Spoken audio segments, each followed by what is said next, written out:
Szanowni Państwo, jak co tydzień zapraszam do obejrzenia filmu przygotowanego przez Polskie Stowarzyszenie Sędziów Futbolu Amerykańskiego z kilkoma ciekawymi sytuacjami z poprzedniego weekendu.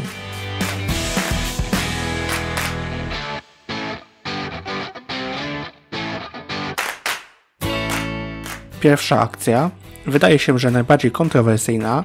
W tej sytuacji ma miejsce nielegalny blindside block i ten faul nie ulega wątpliwości.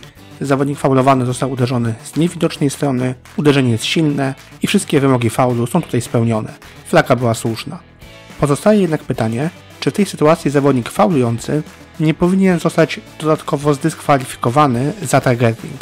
Czy nie był to blindside block połączony z targetingiem? Po spowolnieniu nagrania można zauważyć, że miał miejsce kontakt kasku zawodnika blokującego z kaskiem zawodnika blokowanego, ale główna siła tego uderzenia została wyprowadzona ramieniem w klatkę piersiową, a więc poniżej linii ramion. Nie widać tutaj takiego typowego zamierzenia się, aby w silny sposób uderzyć, przynajmniej częściowo w głowę zawodnika.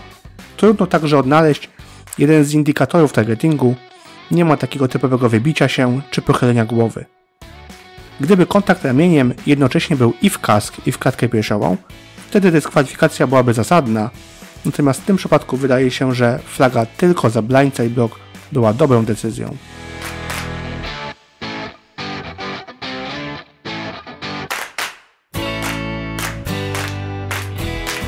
W kolejnej sytuacji zobaczymy rzadko stosowany przepis nazywany potocznie fourth down fumble rule. Jest to przepis obowiązujący podczas czwartej próby oraz w trakcie podwyższenia.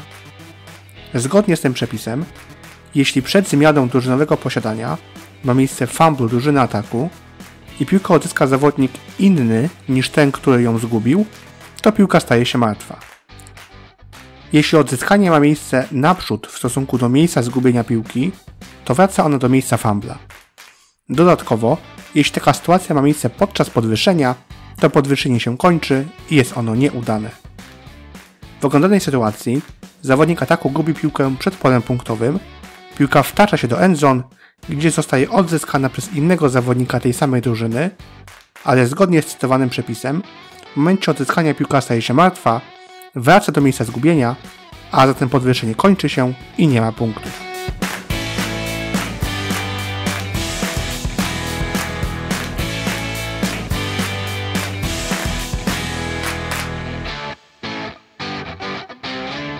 W trzeciej akcji mamy przykład nielegalnego bloku poniżej pasa. W futbolu 11-osobowym niskie bloki nie są całkowicie zakazane, ale zawodników obowiązuje dość dużo ograniczeń możliwości takiego blokowania.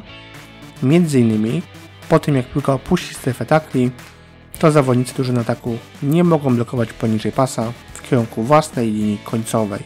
W oglądanej sytuacji mamy do czynienia właśnie z takim blokiem wykonanym przez oznaczonego zawodnika. Mecz sędziowali nasi koledzy z Czech i w tej sytuacji podjęli słuszną decyzję o rzuceniu flagi.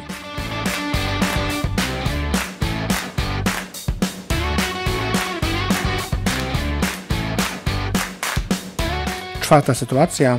Tym razem omówimy zachowanie osób znajdujących się w strefie drużynowej. Popatrzmy na to, co się dzieje po przechwycie. Gdy rozwija się akcja powrotna, kilka osób wychodzi ze strefy drużynowej i wchodzą do strefy przeznaczonej tylko dla sędziego. Takie zachowanie może być potencjalnie niebezpieczne, ponieważ sędziowie na linii, biegnący za akcją, skupiają swoją uwagę na boisku. Zatem może dojść do jakiegoś nieprzyjemnego zdarzenia. Ponadto konieczność obiegnięcia zawodników czy trenerów sprawia, że sędzia na chwilę przestaje obserwować wydarzenia na boisku, może mieć zasłonięty widok na to, co się dzieje i z tego powodu może np. przekapić jakiś faul. Pamiętajmy zatem, że w strefie 2 yardów od linii bocznej do coaching boxu w trakcie akcji nie może znaleźć się nikt poza sędziami.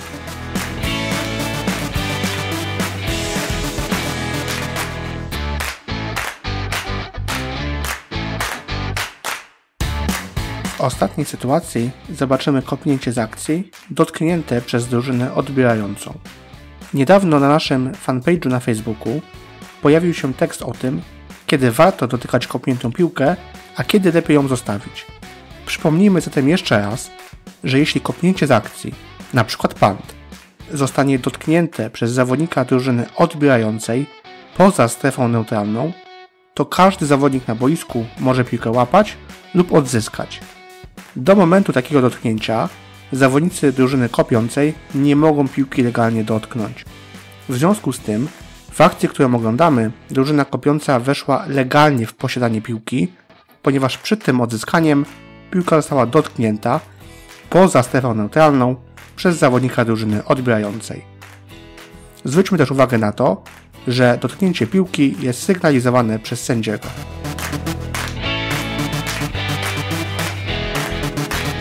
W tym tygodniu to już wszystkie sytuacje. Tradycyjnie zapraszamy do komentowania i zadawania pytań w przypadku wątpliwości. Link do fanpage'u PSSFA na Facebooku oraz adres e-mail znajdują się w opisie.